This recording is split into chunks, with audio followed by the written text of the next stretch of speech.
any amount that you can exchange into. So I'm going to hand over to Juan, who is going to talk about how we're taking this data and we're looking at creating an agent-based model out of it. Thank you, And Leanne. Juan, I think you have 10 minutes. Yes. Sorry. Juan, you're mute now. Can you hear me now? Yes. Yes. Okay, and can you see the presentation? Yes. Go ahead. I'm not going to stay too much in the. Hello, everybody. My name is Juan. I'm a PhD student in Lund University and School of Economics and Management, and I'm studying like the sociology of community currencies and creation of money in local currencies. And well, I have to excuse myself because I'm not an economist, so I will definitely not use perhaps the language that you're used to. So I excuse myself.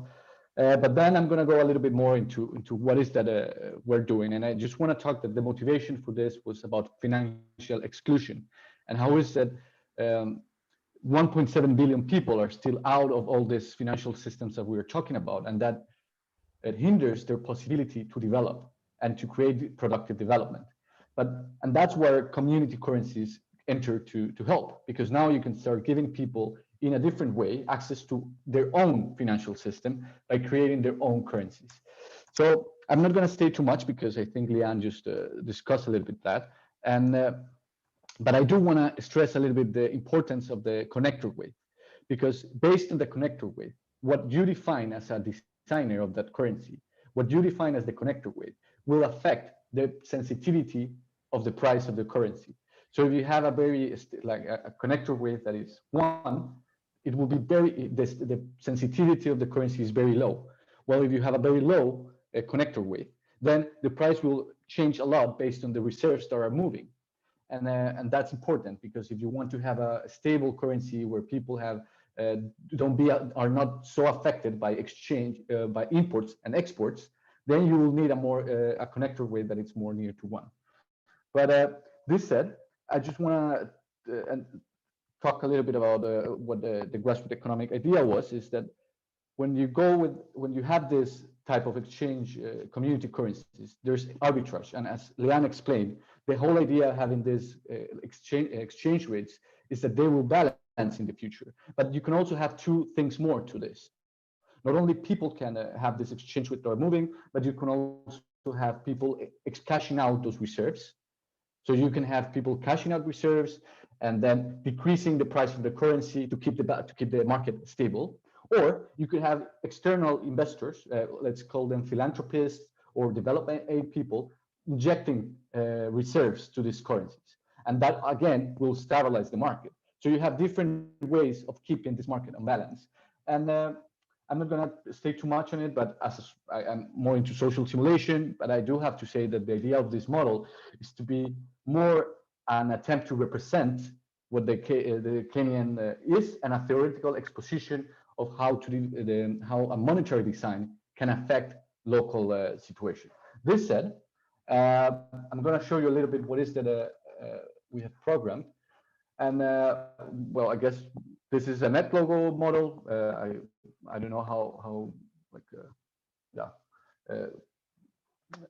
okay, how to say related are you to NetLogo? But basically, what we're doing this is programming algorithms that allow us to create agents, as you know, and give them some decision process to these agents and put them into a system.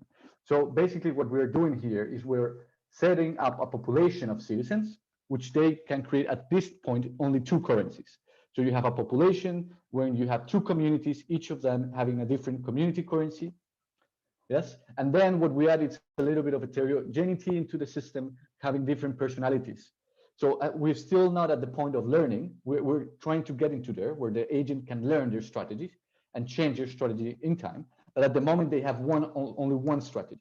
And this strategy could be a satisfying strategy, a maximizing strategy, or a random strategy that they don't care, they just buy. They don't have any specific way of buying. And then what we do in the model is that we set up the bonding cube.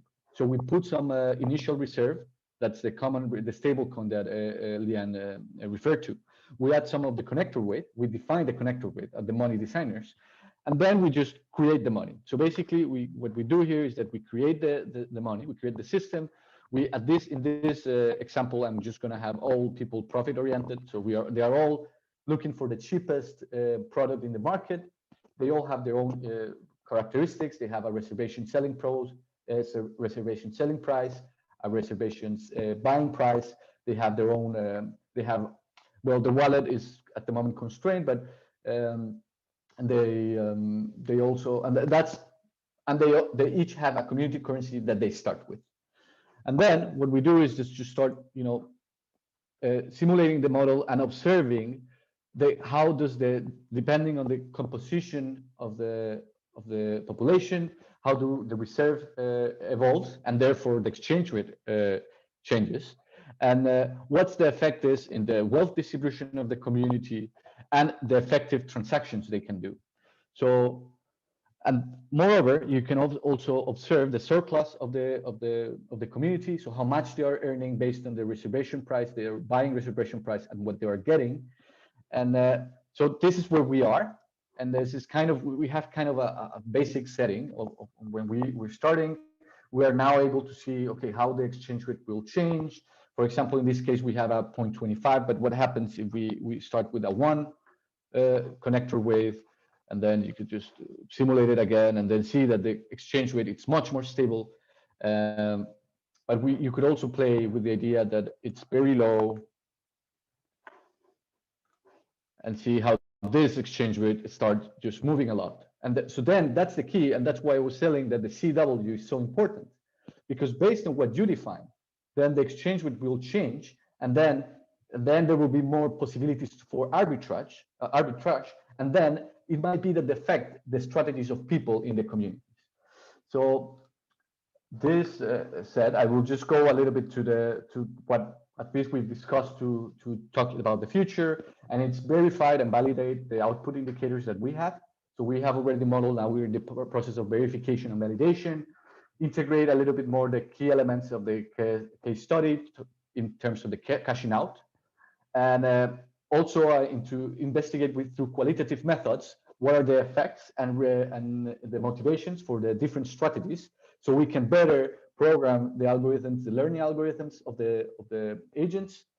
That goes to the next idea is to create a learning algorithms for the agents, and then integrate a little bit the space component, because as Leanne showed, of course, if you have a lot of communities that are neighbors, this is not such a problem, because they will be exchanging all the time. So perhaps there's easier, the idea is that it will be converged to balance. But if there are people in Nairobi and then people in Mombasa, and then there's the travel time between a region let's just keep in Mombasa. When we were there, we were from one community to another one. It was maybe 1.5 hours walk in the sun through the mountains. So it's not that easy that you will find the opportunity to create this market exchange, and that's something that we have to enter and consider into the model. And so that's I would say the part of the model, and yeah, looking forward to your comments and questions. Thank you. Okay, well, thank you very much, Leanne and Juan. We have a couple of minutes, so if somebody, or 1 minute, if somebody has a final question or comment, please. Andrea, you are mute. Yeah.